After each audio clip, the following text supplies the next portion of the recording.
Analyzing whether Chris Paddack's extension was a good investment for the Twins, plus Luis Arraez. What would the Twins lineup look like without Luis Arraez? Have a lot of trade rumors we've seen throughout the offseason as we get closer to opening day.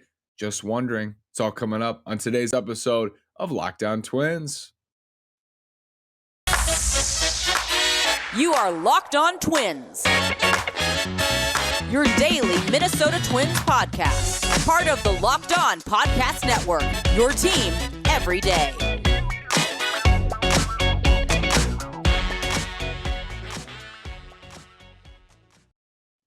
And welcome to the Locked On Minnesota Twins podcast. Today is Monday, January 16th, and I'm your gracious host, Nash Walker. Thanks for making Locked On Twins your first listen every single day on the Locked On Podcast Network, where it's your team every day.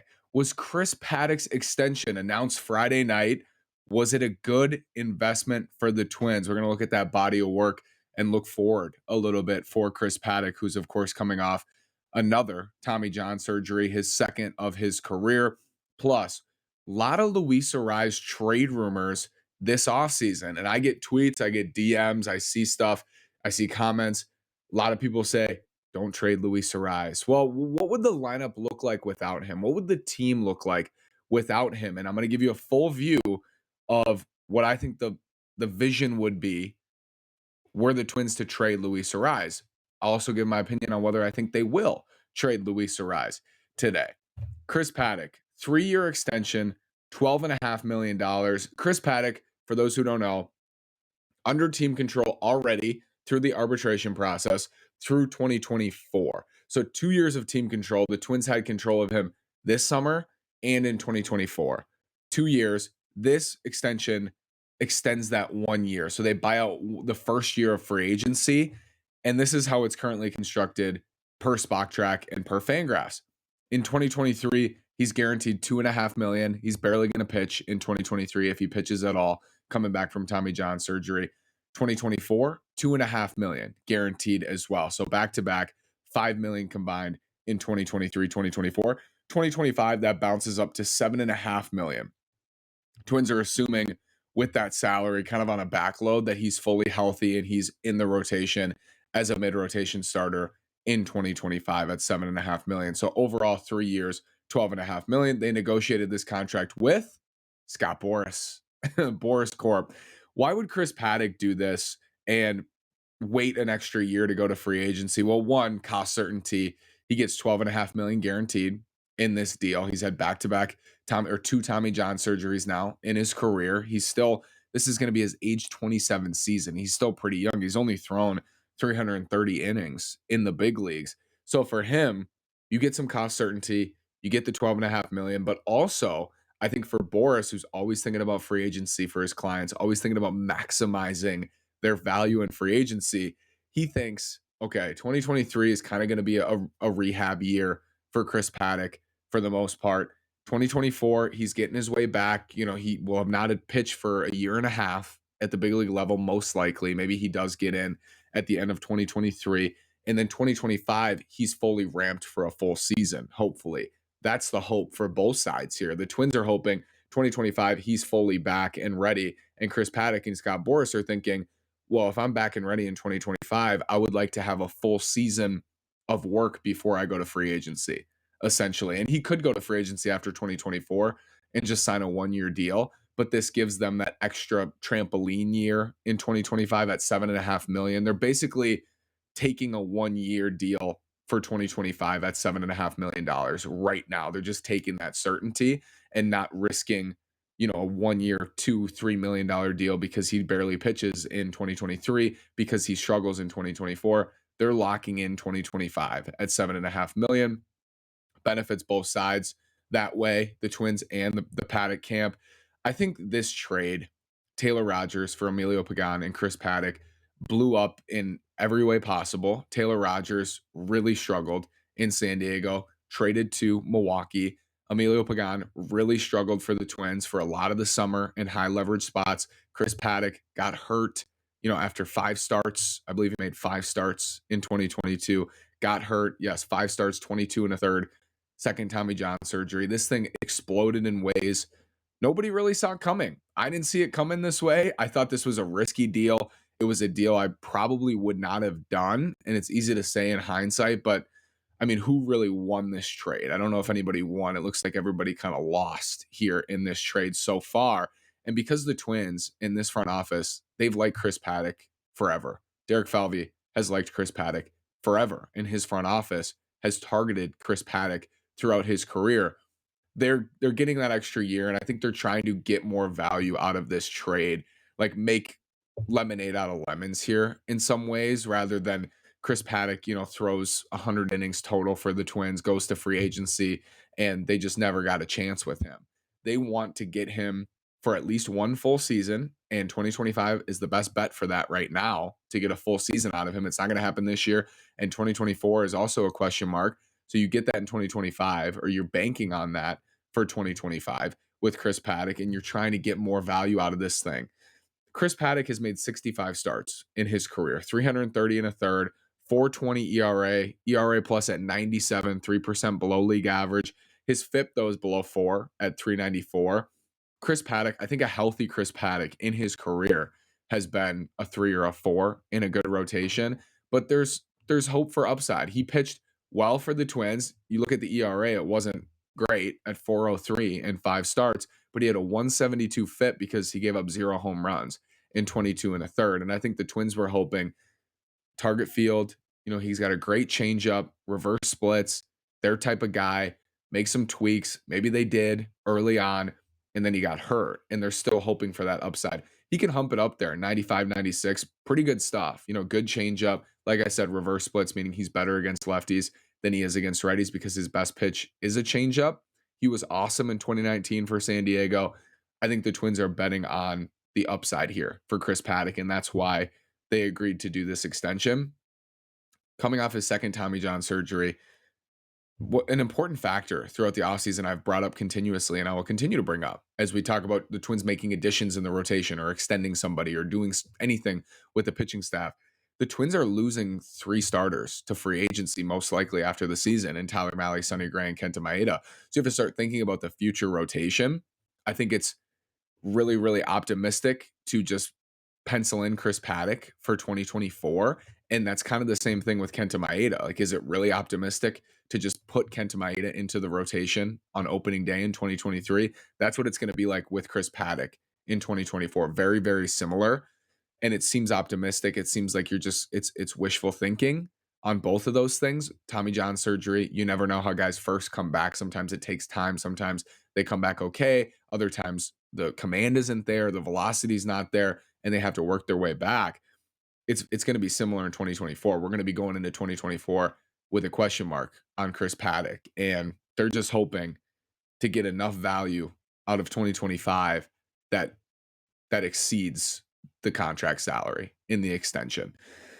I don't know. I mean, I think it's a low risk move. I think they're just, like I said, with that trade blowing up the way that it did, just trying to salvage some of it in some ways. And they're keeping Emilio Pagan maybe to try to salvage it even further. But at this point, it might just be a sunk cost all around.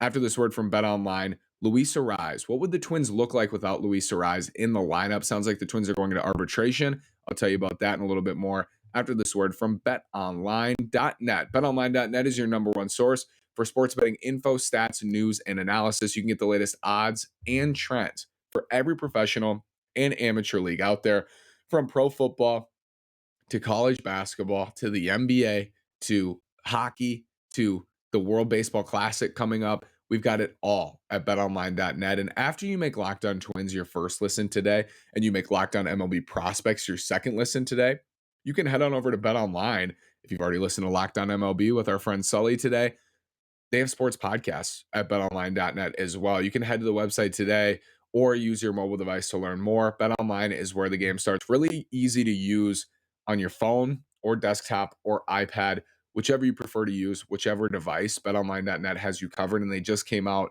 with division futures today. So those are going to be in. If you want to go bet the Twins to win the American League Central, if you want to go bet the Guardians or the White Sox to win the American League Central, or God bless your soul, the Royals or Tigers, you can do so at betonline.net. Betonline.net is where the game starts. Thanks again for making Locked On Twins your first listen every day. They'll make your second listen Locked On MLB Prospects. Host Lindsey Crosby is a prospect encyclopedia, and he's going deep on the MLB stars of tomorrow. It's free and available wherever you get your podcast. Luis Arraez, trade rumors this offseason. I'm hearing a lot about it from Twins territory, people who listen to the show or tweet at me or read. Why would they trade Luis Arraez? Why would they do this? And sometimes the best thing for me, like, to get an understanding, because I'm such a Twins freak. Like, I follow this so closely on a daily basis that I've already thought about these things so many times, and I think I'm thinking about it constantly. I legitimately am thinking about these things constantly. Like, I'm just a baseball nut and a Twins nut. So sometimes it helps me to like step away, and I will be out. I was out to lunch on Saturday, and a friend came up to me and he said, my wife is worried the Twins are going to trade Luis Arraez. And I said, they could. I've heard that they could. I've read that they could. We've seen that they could. And he said, why? And I sat there and I had to think to myself again, like, why would they do that? So I want today to talk about why that would happen. Like, why is that even a possibility? Because if you don't think about these things all the time, which you're not a freak like me about this team, you might not understand, like, why would they trade the batting champion? And I'm not going to sit here and try to defend that move, but it depends what's coming back, of course. The reason the Twins would trade Luis Arraez, I think, is because of this glut of left-handed bats we've talked about in the corners. And Luis Arraez has gone from second base to third base to left field, now to first base. He's at the bottom of the defensive spectrum, right there with, first base DH, Luis Arraez, at going to be 26 years old. Like, he positionally, it's not ideal. And I went over this at the end of the summer when Luis Arraez was struggling at the plate, when he was hurt, his legs were hurt. That's another factor in this. When he's not doing what he does best, and he's so fun to watch when he's right, when he's healthy and he's slapping the ball all over the field and he's driving in runs and he's getting on base in front of Correa and Buxton, and he's just the catalyst. He is the guy. Everything starts with him. When he's not doing that, when he's not drawing walks, when he's flying out to left field, which he did quite a bit in the second half last year, because he has such minimal power, because he's not going to run into one even when he's struggling, his value, and defensively, he's at the bottom of the spectrum at first base. His value just plummets when those things happen. When he's nursing a hamstring injury and he's not lining the ball over the field and he's super cold at the plate and he's playing first base and, leading off, his value goes down monumentally. But when he's doing what he did in the first half, he's extremely valuable to this team, to this lineup, to this clubhouse, and as a person, extremely valuable to the clubhouse and to the group. I take that all into consideration. From the Twins' point of view, this is somebody who they love, clearly, and the fans love, and is beloved by everybody, but has leg problems, knee issues, hamstrings. He's in his mid-20s with chronic knee problems, it feels like. He's not that far away from free agency. He's got 3 years of team control left, 2023, 2024, 2025. He doesn't really have a home defensively. And I think their hope continues to be that Alex Kirilloff is the first baseman of the future. Luis Arraez is also limited because he can't hit lefties, really. I mean, you can't really start him against lefties. And if you do, you can't lead him off against lefties. He's a completely different hitter. That's the problem here.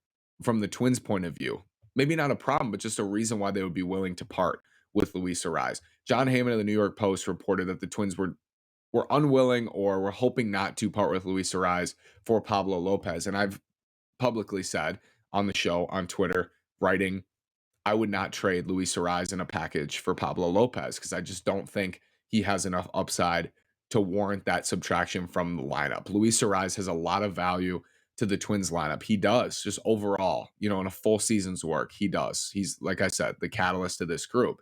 So what would the Twins lineup look like without him? Let's put this into perspective. Against right-handed pitching, this is what I think the lineup would look like, and I'm going to give you some takeaways from this group. Jorge Polanco, I think, would lead off. He would become the leadoff guy. I think Max Kepler's moved, so he's not in my lineup. Jorge Polanco leading off, playing second. Carlos Correa batting second, playing short. Alex Kirilloff hitting third, playing first base. Byron Buxton cleaning up in center field. Trevor Larnach in left, batting fifth. Jose Miranda batting sixth at third. Nick Gordon DHing, batting seventh against a right-handed pitcher. Christian Vasquez batting 8th in catching, and then Joey Gallo in right field batting 9th. Rocco Baldelli loves to go right, left, right, left, right, left, right, left. He's done that since 2019. When he had Donaldson, Cruz, and Buxton, he would just line them up, the righties. But I think this group is more conducive to that alternating that he's done in the past. So it goes switch with Polo. Carlos is right-handed, Kirilloff left-handed, Byron right-handed, Larnach left-handed, Miranda right-handed, Nick Gordon left-handed, Vasquez right-handed, Joey Gallo left-handed, back to the top as a switch hitter in Polanco. It's that alternating they like to do. And the biggest takeaway, I think, when I was performing this exercise, which is a Twins lineup against right-handed pitching without Luis Arraez, it looks a lot different. It looks weird, is Alex Kirilloff is hitting third. And I made the case early this offseason, the Twins should not rely on Alex Kirilloff in 2023. If they trade Luis Arraez, they are, by definition, relying on Alex Kirilloff because he's going to play a lot of first base if they trade Luis Arraez. I made that point not because I don't believe in Alex Kirilloff or his wrist or anything. Like, I believe in him. I'm a huge believer in him. But this is what's become a problem in the last couple of years is they put too many chips in baskets that haven't proven to hold. And that's Kirilloff's wrist. Larnach's had the injury problems as well. Obviously, Byron Buxton in center, we know, is often hurt. That's when things break down. And that's what worries me about trading Luis Arraez is Alex Kirilloff then becomes your best left-handed hitter. Jorge Polanco's switch hitter. Alex Kirilloff, you're relying on him the most hitting third in this projected lineup. I mean, I don't know who would hit third if it's not Kirilloff. Maybe Larnach. It's the same thing. It's kind of similar situation. That removes it's a whole different lineup because when Louis leading off, you go Arraez, Correa, Buxton, Polo 4, Miranda 5, completely different group. You can have Kirilloff 6, 7, 8 if you want to start him. If you don't have Louis, Polo has to lead off, or I don't know who you're leading off. I would think it would be Polo just because he has the on-base ability against right-handed pitching. He's led off in the past. He used to lead off against lefties, if I remember correctly. You have Polo leading off, which takes him out of the cleanup spot. Then Buxton goes into the cleanup spot. I love Correa in the 2-hole. I think he's going to hit in the 2-hole all year in 2023 like he did in 2022. You can go Correa, Buxton 2, 3, Kirilloff 4, but what's the difference between Kirilloff at 3 or 4? He needs to drive in runs. He needs to hit, and you're relying on him to do so in the middle of your lineup. You could move Miranda up. If you wanted to go Polo, Correa, Buxton, Miranda, Kirilloff 5, I could see that, but you have those string of righties in the middle, and then you're going to have a bunch of lefties stacked on the back end, and that's not a good matchup late in games because the other team will just bring in a lefty and they'll just mow down, Nick Gordon, Joey Gallo, Trevor Larnach, Alex Kirilloff. They'll mow those guys down. You can pinch hit Jeffers in that case, pinch hit Kyle Farmer, but that's just Rocco hasn't done that. I don't think he's going to do that in 2023, stack lefties on top of each other. He did it a little bit last year, but I don't think that's going to happen a lot. So if you take Louis out of this lineup, it's a completely different look. I'm not saying it's a bad look, but it's different, and you're relying on players in the 3 and 5 hole in my lineup who've been hurt. 3, 4, 5. Kirilloff, Buxton, Larnach. It's scary to rely on them. If Kirilloff at first, Buxton in center, Larnach in left field, that's the heart of your order. And Buxton's always, he's going to be in the heart of the order, no matter who's on the team. But when you have Louis, it pushes everybody down. Everybody gets pushed. If they were to trade Luis Arraez, I'm kind of on board with a lot of people in their opinion. I don't think he's going to bring back a frontline starter by himself for every reason I mentioned. He's limited against left-handed pitching. He's limited defensively. He's limited by his legs. He's got 3 years of team control at increasing arbitration salaries. He's going to arbitration with the Twins this year because they couldn't agree on a number for him. He's going to make somewhere around $5 million this year, probably $7.5 million next year, and then probably $10 million in his final year before free agency. He's not cheap. He's cheap for a batting champ who's, going to hit 300 with a 370 on base percentage. But as those salaries continue to rise, he has less value to other clubs. As those salaries continue to arise, he's not going to have as much value to the Twins. So I understand that.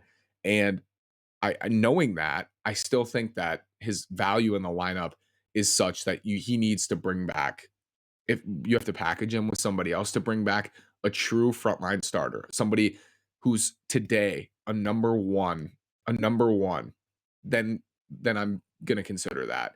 But an Arraez package for Pablo Lopez, that's not something I'm hip about. And I understand why, Twins fans wouldn't be hip about that either. Luis Arraez is a favorite player for a lot of fans. You see twos at Target Field. I get that.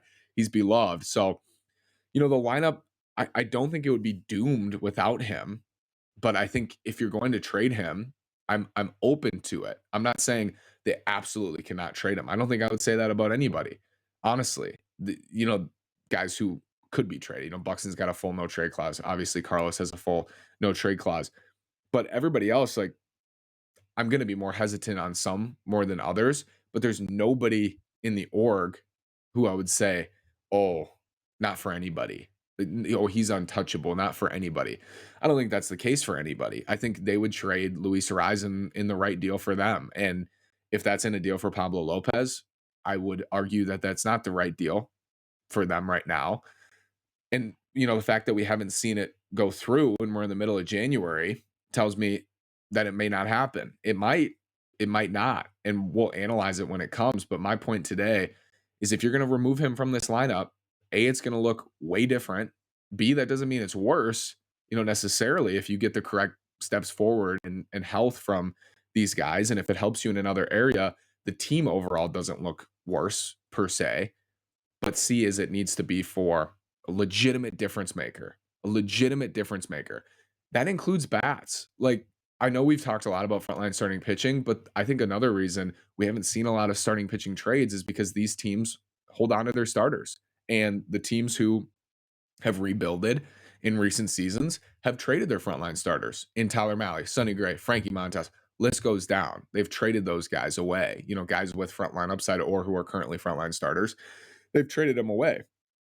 So that's why you haven't seen, I don't think, deals. And we will see deals moving forward, but this market is not flush with trades for starting pitchers. I don't think it is.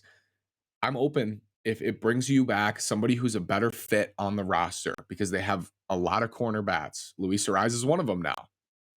Without the shift, I don't think you can trust him at second base every day. I mean, my point earlier in the offseason was move him back to second, open up first base to bring in an addition. I think I've kind of changed my stance on that I'm fearful of him at second without the shift because you're going to need better defense at second. Polo's their second baseman until otherwise. And I would be nervous about that, with Luis starting every day at second base. So if it brings you somebody back who is a better fit on the roster, big right-handed bat, I even said it could be a corner bat, as long as they're right-handed. I think this is a left-handed dilemma on the Twins roster. Preferably if it was an outfielder, guys we talked about yesterday. I'm into that. Like if there was some sort of deal, and I got some messages today, comments about Tyler O'Neill, that he, to many people, was the most exciting guy I talked about last night. And I think he was for me too, because just big right-handed bat who could be a 5-win player in left field. If you were able to bring back Tyler O'Neill for Luis Arraez and a prospect, or you could bring back Tyler O'Neill for Luis Arraez and somebody else, a Max Kepler or something like that, I think you got to consider it, even if it's not a frontline starting pitcher, because as I said, there's not a lot of them who are available. And maybe we'll see the floodgates open. Maybe Burns moves, maybe Woodruff moves, maybe Gallen moves. And I'm sitting here looking dumb for saying nothing is going to happen on that front. But as we stand today, I think these teams think they're going to make the playoffs. And I think Milwaukee thinks they can get in. I think Arizona thinks they can get in. And you don't really want to trade away your best starters if you think you have a playoff caliber team. I think they do. So I would be open to moving Luis Arraez in a different deal. If it makes the roster more whole, complete, and balanced, I'm open to that. But it's got to be the right deal. And I don't think I would say that about everybody. Max Kepler doesn't necessarily have to be the right deal right now. I think you can move him, and I'm going to be okay with a lot of the returns they get, I think, for Max Kepler. Luis Arraez, that's not the case. That's not the case for him. If you trade Luis Arraez, it has to be in the right deal for the right player at the right position, in a position of need that balances the roster, the major league roster today. Those are the qualifications in trading, the batting champ from 2022 and your leadoff guy who's kind of the spark plug for everybody else. Let me know your thoughts in the comments. Thank you so much for making Locked On Twins your first listen today. Now make your second listen Locked On MLB Prospects. Host Lindsey Crosby is a prospect encyclopedia going deep on the MLB stars of tomorrow. It's free and available wherever you get your podcast. Thank you so much for listening. Have a great day and go Twins.